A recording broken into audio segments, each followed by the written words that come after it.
Let me shut it back down. Let's talk to the people. Thank you to everybody that's been watching from day one. We really appreciate the views, the feedback. Facts. Everybody who has clicked the link, watched, subscribed to the page. Yep. Shared it with their homies, with their frat brothers, their sorority sisters, with their family, friends, Catching everything. a wave out here. Most definitely. So we want to thank y'all. We appreciate it. Keep giving us feedback. We're trying to get better with every episode. Yeah. And some shit we getting worse at. And that's just, it is the way it is. But hey, drop a comment though. You know what I mean? We taking feedback. We're gonna add it to the repertoire. And you know what I mean? Keep it fucking moving. In case you're wondering, we're drinking this Bull Young. This is a black label right here out of Delaware, I believe. We got some. That's a good bourbon. Good bourbon. So, go ahead, grab you one. So, as you said that, we just plug Bull Young. Every time we on here, we give a shout out to a black brand, black apparel, whatever it's going to be. I've been thinking to myself, why is it so hard to get support? Why is it so hard for your own people to support you? Like, we talk about supporting each other. We talk about supporting black shit, and we are honestly trying to do it. But why is it we have to go out of our way to say, yo, it really don't cost nothing to show love. It costs nothing to show support. It don't cost nothing. It's true. My experience has been, black brands span every industry, every genre, so I have a fundamental issue. It just seems as though if you hire a black company to come do something at your house, they be late. They don't have the materials. They don't have the damn payroll. You got to front them all this money. We have issues. And so, like, the idea that I'm just going to support you because you're a black brand is not good enough for me. I'm going to support you because you're a black brand and your quality is good is where we need to be having the conversation, right? And, like, it just seems as though, and I mean, tell me something different. Seems as though when you hire a white company, they on time, don't have no excuses, they come and knock the job out, you pay them their money, they go home. You don't have to deal with all the shenanigans. So, I struggle with it, Webb, to be honest with you, because I want to support my brothers and sisters. But at the same time, you got to come correct because, you know what I mean? Like, I'm putting my money out. I don't disagree with any of that, especially when you're the consumer and you're paying for a service. Mm-hmm. But what I'm speaking to is more specific to it costs nothing to show love. Like, in order for us, we got this podcast going.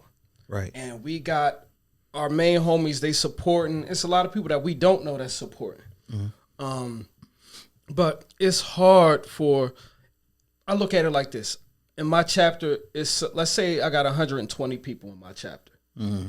I should be able to count on at least 100 views a week. Why don't I get that? Mm-hmm. It costs nothing. It's not like I'm asking for money out of them. Mm-hmm.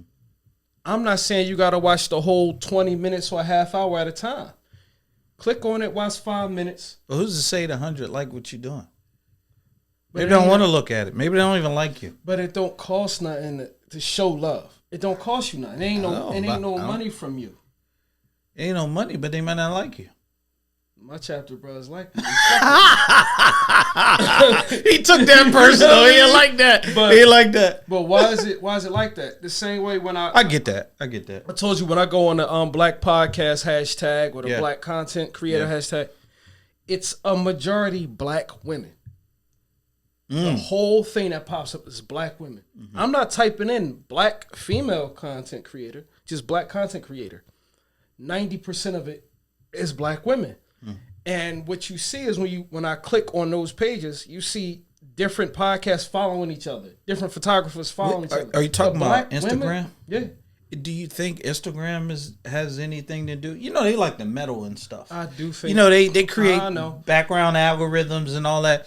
Do you think that they're driving any of that? Because, you know, Americans don't think much of black men at all. No. They want us to be shit. That's true. Yeah. But I do believe, like, the black female podcasts that follow us and that we follow, or the photographers or whatever, or the artists or whatever, they super receptive. But the males are as well. It's just not, I don't know, it's not as forthcoming with the men. Mm-hmm. And I just want to know, like, why is it so hard? Mm-hmm. Like, it don't cost nothing to show love. Well, hold on. Let me ask you this question. So on LinkedIn, right, on the professional platform, if you go look at somebody's page, it tells you who came and looked at it. Mm-hmm. Mm-hmm. Is that the same with Instagram? Like, how do we know somebody's not supporting? How do we know they didn't stop by? They might not have liked it, or they ain't drop a comment or none of that. How we know they ain't looked at it? Do we have a stat on that? No, I'm not necessarily basing this off what I'm seeing on IG as much as what I'm seeing on the YouTube channel. And I'm not talking about having strangers click the link and watch. I'm talking about the people we know. If you got 80 people in your chapter and I got 120, it should be no reason that we can't come together and have 100 views off the rip. Right. But I agree with that. It ain't that easy. Like, you should be able to put the word out. Yo, I'm doing such and such. Right. It ain't gonna cost you nothing. Yo, just to your point. I mean, think about all the people we know outside of our chapters and across organizations. I mean, you and I, you've been in your organization. I mean, you've been in the organization 18 years.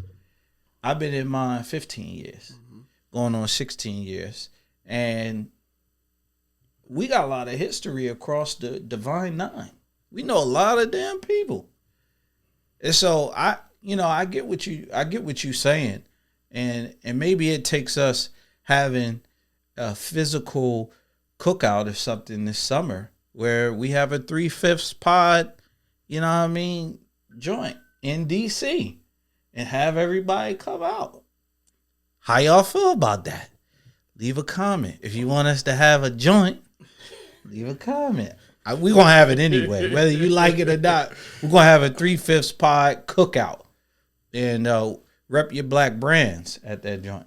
But staying on that topic, I'm pressing myself now. Like, I want to make sure when somebody does something that I know, I'm doing at least the bare minimum to support. Like, if you just need me to go like the page or click a link or whatever, I got to join today. Like, yo, can you support Police Athletic League or something in Delaware? But one of my chapter brothers working with it, trying to raise some money for some kids. All right, I'm there. I'm gonna throw some change at it. So, you know, it's got to start with us too. But I just thought it was an interesting thing. Like, it don't cost nothing to show love. Well, and it's funny you said that because, you know, Tommy is a part of Cheney's alumni network, and he's raising funds for scholarship for college students at Cheney, and it was literally via, you know, buying some popcorn. I'm going to do that. I'm going to do that ASAP, right? Like, to make sure that kids can pay for college. And we, you know, it's a real big circle where we all need some help. We just got to figure it out. Like, yo, put that money over there to that company and help them out, or help out another person. You've been in that same situation. So just help out. And so, like, one way or another, you get it back. What you sow into the 3/5 pod, 3/5 pod gonna put that back out. And, like, we gotta continue to have this conversation, man. And I was watching. Did you happen to catch Soul of a Nation the other day? No. So they're talking about. There's a town in Illinois that has literally passed a reparations bill within the city. And I mean, I got some issues with it. You know, black people always got issues with some shit. But essentially what they did was they legalized recreational marijuana, and they said with the sales tax behind it that they're going to fund reparations for the people in that town.